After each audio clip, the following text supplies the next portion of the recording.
Hello and welcome to the Entrepreneur Experts Cafe, sponsored by Entrepreneurs Rocket Fuel. I'm Kimberly Crow, your host and the creator of the Facebook community, Entrepreneurs Rocket Fuel, a community by entrepreneurs for entrepreneurs, helping entrepreneurs and experts get their business to the next level.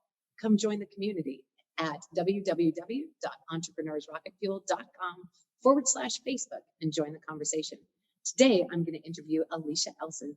Alicia is an expert, and we're very excited to have her here. Welcome to the Entrepreneur Experts Cafe. Well, thank you, Kimberly. I'm just so excited to be here. Well, I'm excited to have you. So tell us a little bit about yourself and how you became an entrepreneur. You were actually a restaurant owner in the past. Is that right? Are you still a restaurant owner? Well, correct. But no, I sold my business about 4 years ago, which has allowed me to travel, my first love and passion. So, yeah. As some of the listeners know, I actually travel full time now. So travel is a very, very big thing for me. So when you were an entrepreneur, owning a restaurant, it doesn't seem very likely that you would be able to get a lot of travel done at that time. Was it difficult to incorporate travel and run a restaurant at the same time? Well, let me just tell you a little bit about my story. So the restaurant was seasonal. We live in north central Minnesota. In a tourist area, so there's no people there in like January and February, and so it was very seasonal and closed during the winter. So my sister and I were able to take many trips. We go somewhere warm every year, and then not so warm, but it was amazing. So I'll tell you my story a little bit. So in 1982, my sister called. We lived 2 hours apart, and she says, "Hey, you aren't going to believe what's for sale." So it was our favorite restaurant that I would go to on vacation or on the weekends. A little spendy, but it was a special, destination. There was no, it's not location. It was a destination restaurant. Fine dining, smoked our own ribs, cut our own steaks, made our own sauces. It's amazing. Anyways, it was a great experience. It was life-changing, I want to say. My children grew up there, my grandchildren, everyone's children, taught them how to swear, the kitchen language. But, parents still appreciated the hard work ethic that we gave to them. So when we were married at the time, but the husbands kind of got in the way of us running it. And so we got rid of them. They still lived, but not with us.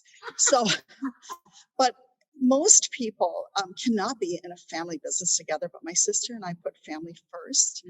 And, we had many obstacles. We had recessions. Owning it for 35 years, we went through decades, the cyclical like recession, gas shortage, gas crunch, road construction, you name it, we went through it. So. Okay. And what did you learn from doing that you now teach entrepreneurs?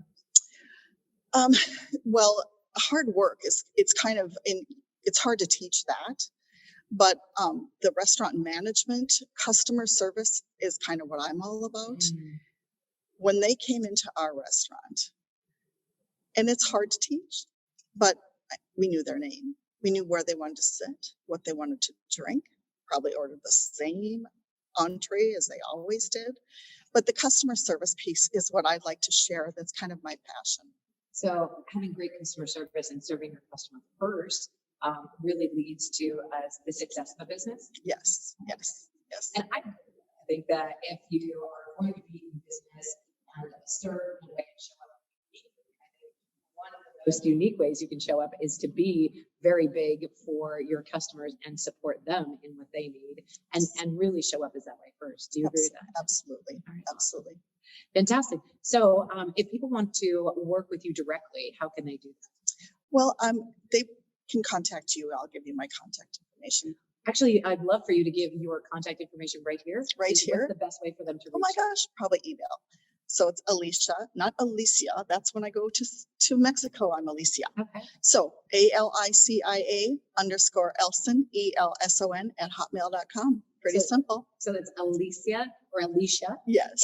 ALICIA Elson, ELSON, and there's an underscore between the two names. And correct. at gmail.com? Nope, at Hotmail. At Hotmail. The Hotmail. Okay. Yeah, kind of. Perfect.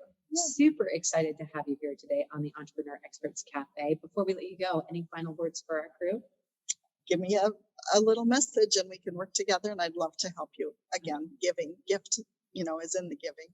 I love it. Thank Thank you so you. much for being here. We appreciate your expertise for our audience. All right. Thanks, Kimberly. All right, folks, that's another episode of the Entrepreneur Experts Cafe. We always interview some amazing experts to share their expertise with you and a little bit about how they show up in the world as an entrepreneur. We'll see you next time. Cheers.